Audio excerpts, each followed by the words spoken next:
The 899th edition of the MMA Gambling Podcast on the Sports Gambling Podcast Network is brought to you by Underdog.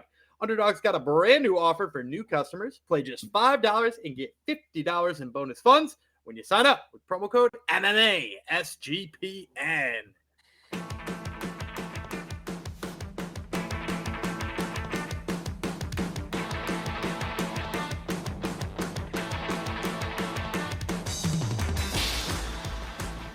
Heidi ho, DeGenerinos. Welcome up to 899 of the MMA Gambling Podcast and Sports Gambling Podcast Network. Yes, we're back, baby. You can't miss us if we don't go away. So we actually went away for a few days. Not really our choice, the MMA world's choice, but we are back, as you can see.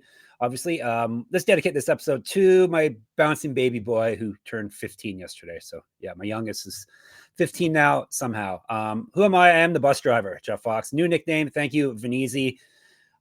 Who, as Gumby was saying off air, he's like the captain of our Discord. So thank you for keeping the Discord popping, and thank you for the new nickname. It's another regional fighter that we found on Tapology's nickname, the bus driver. So that's my name now. If you want to get in the Discord, sportsgamblingpodcast.com/Discord. I see some people asked in Spotify. I think the bosses must have been checking because they answer the person, because I forgot to check our Spotify comments. So thank you everyone who is checking us out on Spotify as well. Our friend DCF is happy I'm not whining anymore. So apparently I must have changed. So yeah, I'm the whiny Canadian liberal previously. Now I'm the bus driver. The man to my left on your screen, because people do watch us on their screens, which is pretty crazy. It's Daniel Gumby Vreeland. Did you miss me, Gumby? It was weird. When I finished up my Sunday, and usually we're like trying to figure out what time, my wife actually looked at me and she goes, "What time are you recording?" And I said, "I'm not. Do you want to go out to eat?" And it was pretty special. I went out to eat with my wife instead of hanging out with you. Wow. Well, that's good. Hopefully you enjoyed that, but you enjoyed the podcast even more. Before, as you can see, if you're reading this and or watching it, we're doing CFFC. Good promotion. You've been to CFFC events live, right, Gumby? I've never been to a CFFC. Oh, no? Okay. They're somewhat close, but like far enough away that's like kind of inconvenient. Like they're like Philly, New Jersey. We're talking like 6-7 hours in a car. Not really far enough to get on a plane. So it's just barely, like it's like almost easier to do something that's way far away and feel good about it. So it's a weird in between, but it's a promotion I love to watch. They always put on bangers. So CFFC, good event this week as well. Good event this week. Yeah, definitely very good. Some housekeeping. I beat Gumby again with the UFC. Haha. But like barely though, right? 9-5. You went 7-7. I made $10 if I bet $100 in every fight, which I did, obviously. But on the year, Gumby is still ahead. I am at 64. What's the range? How much am I up by? Okay, you based on $100 in every fight, just in case people are new here. We don't want you to think we suck at betting. Yeah, and don't actually do this. By the way. Don't actually do this. And that's just the money line too. That's not even like that's not $100 on every fight. This is a fake $100 on every money line with no chance to pass. Okay, so Gumby is up. You're up $1.19 now. I'm down 646. So you still have a comfortable lead. Oh, I'm comfy still.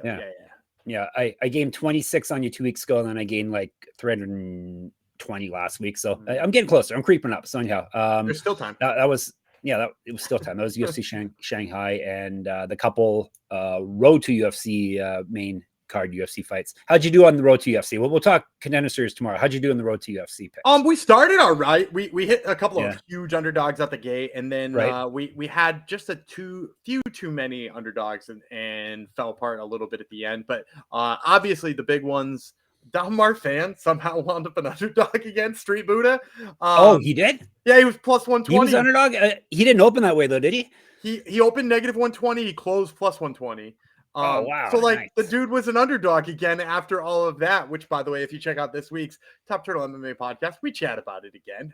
Me and Street Buddha linked back up. It was funny. After he won, he actually just sent me a DM and being like, I hope you and all your Discord buddies cleaned up again. And he commented on one of our YouTube videos too. If you noticed that. Yeah, good dude. So Street Buddha was a big one. I also had Kit Campbell as an underdog, so that was nice as well. And then just like a couple fell apart at the end. So that one wound up being our worst regional thing of the weekend because we did all right on Contender Series. It was kind of chalky. It was 3-2. Yeah, and we absolutely cleaned up an LFA where we swept the board. Didn't miss a single LFA fight. With nice. Really nice odds in there too. Ultimately, we're back up to being, I believe it was 32.7 units. We're up on non-UFC MMA. Nice. And again, that's still it's still as dumb as it sounds. That's $100 on every money line with no chance to pass. So that's still great. And that's why people love Gumby. So hopefully we will, well, not hopefully, we're going to do the same with CFFC 145. Let's dive into it after I tell you a couple things here. Football is back, and so is our amazing merch sale. 25% off everything in the merch store. Promo code is football, the American spelling, FOOT ball. Make sure to check out all of the SGPN merch, especially the MMA Gambling Podcast merch, which I talk about pretty much every episode. Every time there's a multi-regional champ on it. So check out the store, sportsgamblingpodcast.com/store. And football is your code, 25% off. Also, SGPN, that's us, SGPN, just launched their NFL Survivor Contest, $100 entry, winner take all. Go to sportsgamblingpodcast.com/survivor. Plus, if you're new to Splash Sports, promo code FINALS for a $10 credit when you do sign up there. All right. Housekeeping out of the way. Let's dive into CFFC 145. Lewis versus Orozco. Not just the Orozco, the old reliever for the New York Mets. It's a different guy, different spelling. Saturday, 6 p.m. start time. UFC Fight Pass. They are not afraid to run on Labor Day weekend, right? Every other promotion, they're not running, but no, CFFC is running. So they will have our undivided attention here. Hard Rock Hotel and Casino in Atlantic City, New Jersey. 12 fights. We're going to break down the choicest or the juiciest, the 5 fights that Gumby wants to break down. And then we'll have plenty of choices for the old lightning round.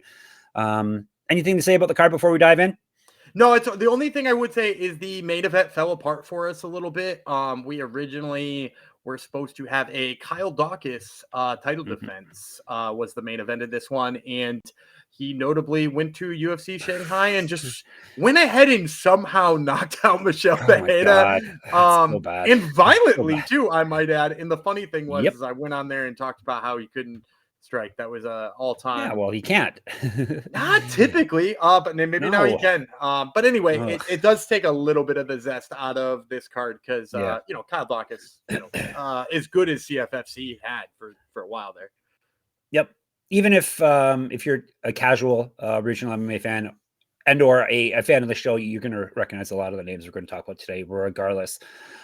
Maybe even in the first bout here, it is the top prelim fight on the card. It is the featherweight bout. Justin Patton, Frank Wells, a couple of Americans going at it. I have odds for all the other fights except this one. The odds for some reason books have not posted it yet, so maybe they want to see what side Gumby falls on. So we'll tell you about Wells first. Chopper Wells is 6-4 with 2 knockouts. He's been knocked out twice, submitted once. He's 6-4 in the CFFC. So all of his fights have taken place here. He's been 3-4, 3-6. He did win his last bout. He used to fight at 155. He went 0-1 as a pro grappler. He's an inch taller than Patton. Patton is the general Patton. I get it. 8-4 with 1 no contest, 2 knockouts, 2 submissions. He's been submitted 3 times himself. This is his CFFC debut. 4-1 with 1 no contest over his last 6. He did lose his last bout. He's fought down at bantamweight and up at 150 pounds. So Gumby will give you a pick. Gumby will give you a guess at the odds. So, I don't have the odds for any of these. I haven't looked them up yet. Yeah. So, I'm going to see how I do on this one. And some people really like when I have to guess and they get immediate feedback. For this one, I'm going to say kind of a pick 'em. Frank Wells has kind of got some name value behind him being in CFFC as long as he has, but the record's real ugly. And as a result, I think that might pull people towards Patton a little bit too. So I'm going to say a pick 'em here. And for me, I'm going to go with Frank Wells. First of all, I like Frank Wells and how gritty he can be in fights. He doesn't necessarily think takedown first all the time, but he does work really well against the cage. He does push people forward. He's maybe not as fast as he could be on the feet, and his takedown defense is a lot worse than his takedown offense. In fact, it's pretty much what's cost him his 4 fights. And his 4 losses, I have to say, are wicked high level. He has lost to some really tough guys. He lost to David McGowan, who's going to be fighting on Contender Series this upcoming Tuesday. He lost to Chris Vassell, I want to say, Jose Perez, and there's one more somewhat good one too. So he's lost to tippity top level featherweights. in this particular region on the regional scene. So like while the record looks pretty bad, he's put in like really good fights against some really high level competition. And really for me, I think the reason I like him against somebody like Patton is Patton does seem to seemingly just want to brawl a little bit too much for his own good. It's cost him in times, not necessarily on the striking side of things, but like against somebody who can be a grinder. Like if he wants to stay out of that and throw from range, which is what I think Patton wants to do, it's hard to do that when you kind of get overzealous and wind up in more clinches. And I think Wells can win this fight in the clinch and stuff like that. So give me Frank Wells. And again, I think it's probably a pick. 42% for Wells. So yeah, right around the pick and range. And that you're saying that's from Tapology, correct? Tapology, yep. Yeah, in Tapology is going to lean more on records perhaps than like the name value that like books probably will represent, or the casual bettors will. So like I think you're going to see that pretty close to even. A lot of Wells's losses were front loaded or early in his career too. So like and again, tough people. Oh, the other one is Timothy Kamba, is it not? I think it's Timothy Kamba. That's the other one he lost to, yeah. Yeah, okay. Vassal, Kamba, Perez, and Magoyan. Yeah, which is like that's a sick run of opponents for any regional guy. Oh yeah. Yep, definitely. All right, before we get you some more winners and see how good Gumby is at guessing the odds, let me tell you about mybookie.ag. Speaking of odds, we are brought to you by mybookie.ag. MyBookie is your place to bet on football and everything else, as if anything else even matters. Your home for NFL and college football. MyBookie's $100,000 NFL Super Contest is on. Only a $15 entry, and they're offering buy 2 entries, get 1 free. MyBookie accepts customers from a ton of locations. They have easy deposit and lightning fast payouts using crypto. Check out. They will have CFFC lines up shortly. They're not up now, but I've seen they basically cover all the events, all the regional events that we cover on this here podcast. So head to mybookie.ag, use promo code MMA SGPN. That way you get 100% bet back bonus up to $500 for new customers. That's mybookie.ag, promo code MMA SGPN. And Rhythm, that would be RITH. NFL is back on Rhythm. Last season, Rhythm was 76-66 against the spread and 22-19 on over-unders. But they really shine on player props. For example, they went 15-8 on Josh Allen passing props, which is a 23% return on investment. Rhythm also has an MLB, WNBA, golf, and college football. Go to the site today and start building your NFL models for week 1. Gumby, got any plays for the people? For week 1? Sure. Yeah, I'm going to take the higher. Yeah. Like, I mean, the higher than on Dak Prescott's passing yards. They're going to be down early in that game. They're going to be down often in that game, and they have no running backs. So higher than on Dak Prescott's passing yards. Go to Rhythm and see if they agree with Gumby. I'm going to see. I've been asking Gumby for week 1 picks for a while now, so I'm expecting them eventually to run out, but we'll see. All right. Head to sportsgamblingpodcast.com/rhythm, RITHMM, and then you get to try it out for free for 7 days, and you can check out those Cowboys related plays that Gumby always gives out. So it's Rhythm, RITHMM. All right, moving on up the old fight card in Atlantic City. We are going main card fight, 170 pounds. Busurman, Zhumagul. He is from the place where all people with names like that are from, right? He is from Kyrgyzstan, right? He is up against Joshua Sierra. He's from the United States. As I said, they're fighting at welterweight. I have odds. Gumby does not. Zhumagul is 3-0, 2 knockouts, 1 submission. So he holds us rounds. All those fights have taken place in CFFC. You got a draw in 1 pro grappling fight that we have a result for. 8 years younger than Sierra, 5 inches taller. Sierra is 2-1 with 2 knockouts. He's been knocked out once. He owes us odds. He owes us rounds as well. So a couple of inexperienced guys here. 0-1 in CFFC. He has won 2 straight fights, though. He went 1-0 as a pro kickboxer, 1-0 as a pro grappler. All right, Gumby. Is Zhumagul like negative 550? He's negative, but not 550. Is it worse? It's worse. 2,000. 2,000. I mean, it's probably. We only have 1 book. Only 1 book has it posted, so it could hopefully go down. I don't know that it will. No. I might go in the other direction, to be honest with you, and like it should.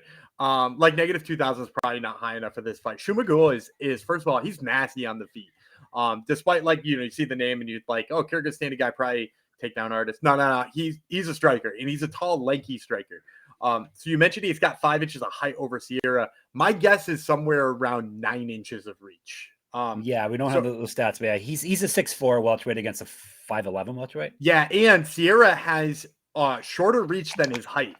He's 5'11", but he's got like I want to say 5'9" reach. Whereas Zhumagul, like, I don't have his reach data, but my guess would be 2 or 3 inches taller than his height, based on just like he is lanky looking, and he does all the things you kind of want a lanky fighter to do. He throws the push kicks, knees in the clinch are big for him. Big elbows guy.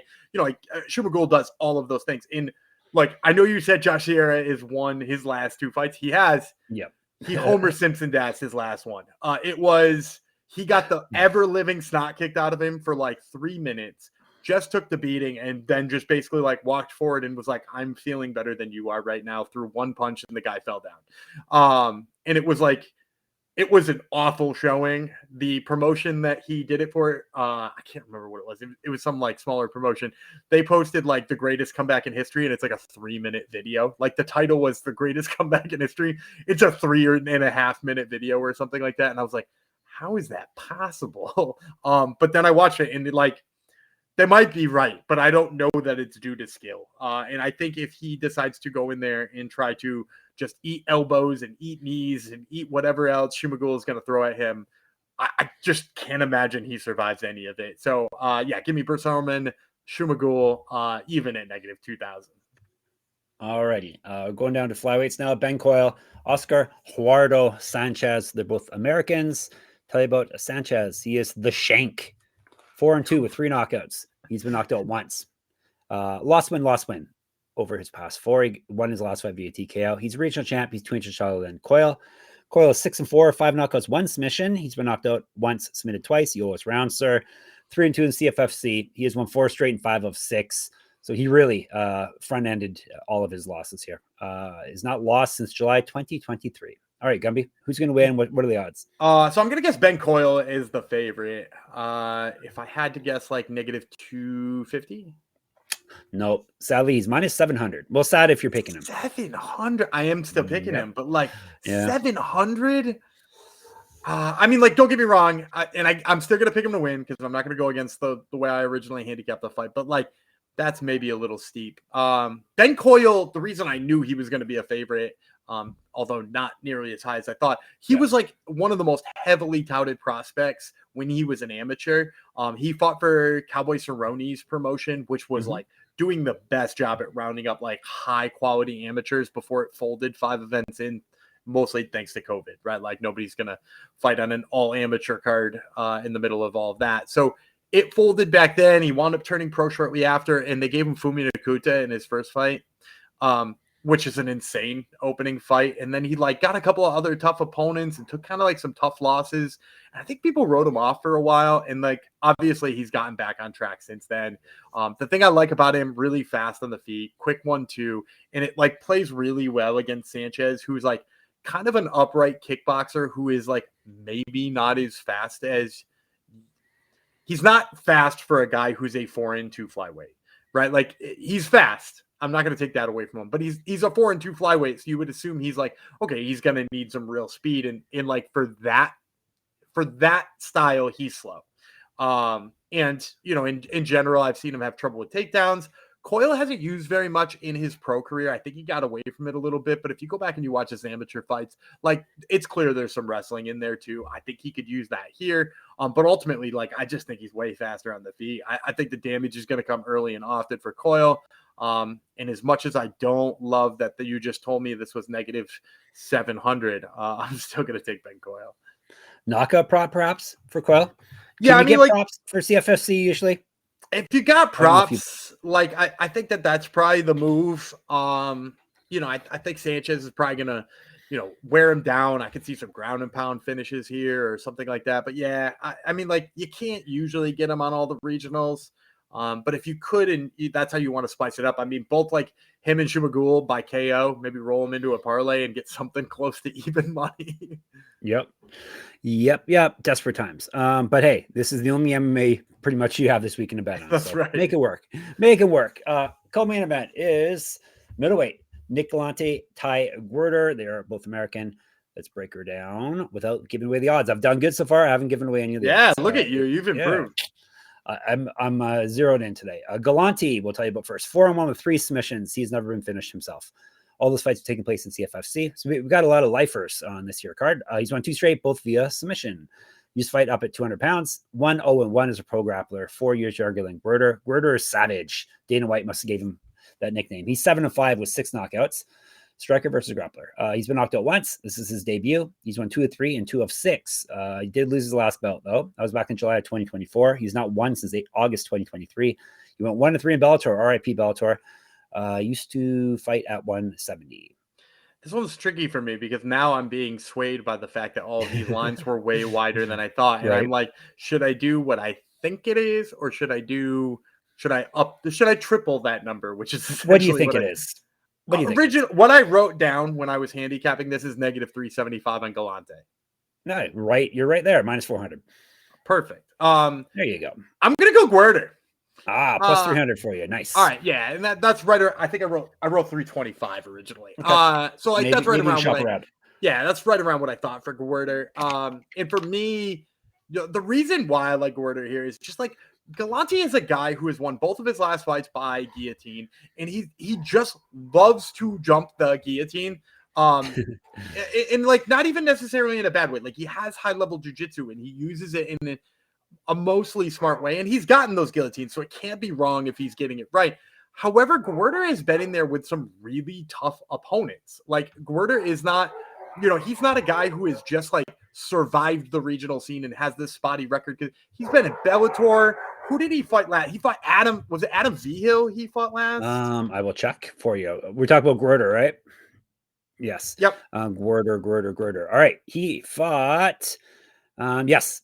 Adam Vigil, is that who you? I think it's Vigil is how you say it. But that's who he lost to last in Fury. And that's the guy. That's the guy who just went and took the Tough Enough belt off of Alex Polizzi. The PFL's Alex Polizzi. So like in Gwerder went 5 hard rounds with him. He went a full fight with him, and a lot of the times in that fight, Gwerder was landing 1-2 combinations and like hurting Vigil, and like he had quality grappling exchanges in there where he wound up on top. And so like I think he needs to avoid the grappling scenarios here with Galanti. I think he needs to make sure that like he doesn't shoot a takedown and wind up in a guillotine, because like ultimately that's how Galanti is winning. But if he keeps it on the feet, Galanti looks kind of disinterested in throwing strikes. Like he's got a little bit of a double leg himself, but he like largely waits for people to grapple him and then beats him that way. And I really think Gwerder could just hurt him on the feet. So especially at a plus 300 line, give me Gwerder. Yeah, Gwerder's got a very, very good resume here. He went the distance with Dalton Rasta, which is very impressive. Beat Tuka Tokos. So, there's some names on that there. He knocked out Tuka Tokos, if I'm remembering right. He did. Left hook and knee. Yep. Yeah, there you go. Impressive, right? Yeah. So let's go. Big dog. Let's go with the big dog here. All right, before we get to our main event and lightning round picks, so you're not going anywhere. Let me tell you about underdogs. Hey, good timing. Underdog Best Ball Mania is happening all summer long. They are giving away $15 million in prizes, including $2 million to first place. No waiver wire, no arguments about trades. Best Ball is the best way to play fantasy football. Underdog is also a great place to play Pick'em, where you can win up to 500 times your entry. Gumby always has a winning play for you, right? Yeah, if you get this before the nighttime baseball games on Sunday, get in on Colson Montgomery's total bases. For some reason, they got him listed at 0.5. One of the most ridiculous things I've ever heard, because he's had a home run in 4 straight games going into tonight. An absolute beast right now. Give me the higher than Colson Montgomery's total bases. That's a made-up person, but okay. We'll go with it. Colson Montgomery. Listen to this. This isn't made up. Underdog's got a brand new offer for new customers. Play just $5 and get $50 in bonus funds when you sign up with our code MMASGPN. MMASGPN. And Circa Million Circa Survivor, the world's greatest sportsbook, which of course is Circa Las Vegas, is hosting the world's biggest pro football contest. That would be Circa Million, Circa Survivor, and Circa Grandissimo with over $21 million. That's $21 million in guaranteed prizes. Sign up in Nevada and play from anywhere with the help of SGPN's official proxy. Go to footballcontest.com and use promo code SGP to get $50 off your proxy fees. Contest closes on all contests. The 3 of them close on Saturday, the 6th of September. So get in now. All right. Main event. time. Richie Lewis, Benny Orozco, they're fighting 3 5-minute rounds at 155. They're both American. I'm going to tell you about Orozco first. 5-1 with 1 no contest, 4 submissions. He's been knocked out once. 3. He owes his rounds. 3-0 over his last 3. Obviously, submission win in his last bout. Used to fight at 170. 2 years younger than Lewis. And that's all. I almost said the odds, but I didn't. Savage. We got another Savage, Gumby. He should be fighting Gwerder. Savage Lewis. 6-1 with 2 knockouts. He's been knocked out once. You should knock out everyone if you're a Savage, basically. This is his debut. TKO loss in his last bout. He was the LFA champion until that very last bout that you lost his belt on. He's also a regional champion, 2-0 as a pro grappler, 2 inches taller than Orozco, 3-inch reach advantage over him. I got to imagine being the LFA champ, we're talking like 350 on Lewis, right? Negative 350. Worse than that? Negative 600? Worse than that. 650. Wow. I should have doubled it. Shop around, doubled it. Negative 325. It went to 650. Yeah, exactly. Man, the wide odds on this one are killing me. But I do think Richie Lewis is the right side. I know he's coming off that loss to Richie Miranda, but then Richie Miranda then also went and just beat up Ile Barzilay, who is an undefeated prospect. Like Richie Miranda is slowly showing us that he's like the guy right now that the UFC should be interested at lightweight. And really for me, Richie Lewis, it's all about the grappling. His wrestling is just so damn good. I believe he was a U.S. World Team member, or maybe he tried out, or like he was like a really high level wrestler. He was a collegiate wrestler, and I think he lists himself as a world champion wrestling, but I couldn't find any actual championships. Okay. But he fought at a high level. Yeah, he's a super high level wrestler, and like right. It's translated to MMA too. Like a lot of times we'll say that and we'll be like, well, can he do it in an MMA cage and make it work? Right. He can. He's learned to blend it really well. He went in there and beat Keegan Genrich, who is a guy who I'm really high on. I think is a really good regional prospect, and he did so with his wrestling.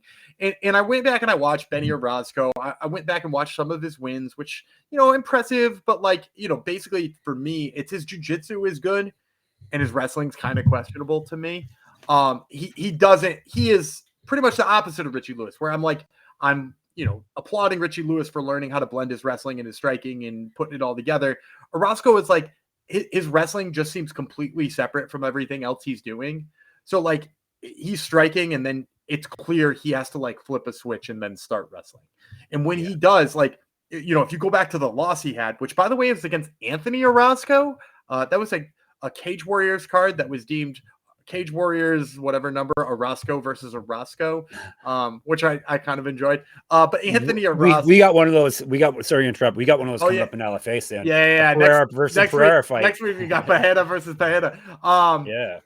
But in that fight, Orozco was shooting takedowns just like from really far away and having a lot of trouble, and it wound up costing him in like so many situations. He wound up tiring himself out, getting popped on the feet. And I think even if he were to have good shots here, Richie Lewis is the better wrestler. So, I get why this is. Richie Lewis, again, better on the feet, should be able to dictate where it goes. Do I love negative 650? No, I never. Whoever loves negative 650? No. Not me. So, but Richie Lewis is my pick here. All right. Hopefully no one pays attention to you, Gumby, and they steam the other side of the lines for all these fights. And then we'll, other than the Gwerder one, and then we'll be cooking. All right. I'll give you a recap of the main 5 fights here that he picked. And then you stick around, ladies and gents. He has some more plays for you. He's got Lewis. He's got Gwerder as a big dog. Hopefully we can get it even bigger. He's got Coyle.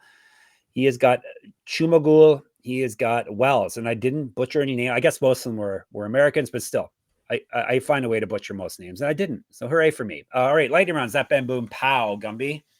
Getting Zhumagul is good. That was impressive. That's because Zhumagulov. Yeah, I know. Although that's a different country. He's from Kazakhstan, right? And Zhumagul is Kyrgyzstan.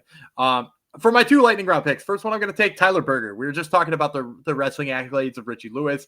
Tyler Berger was a world team member. He was number 1 in his weight class for Team USA. However, he went to go to the Olympics, or was trying out for the Olympics, and they just didn't have his weight class.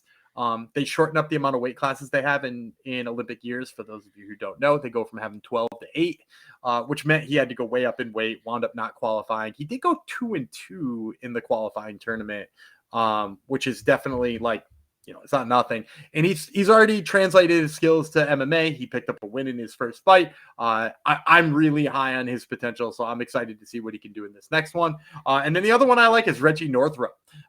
Reggie Northrup, he's a karate guy.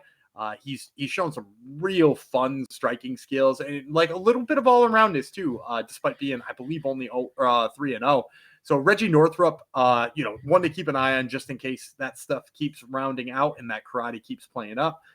So once again, that's Reggie Northrup and Tyler Berger.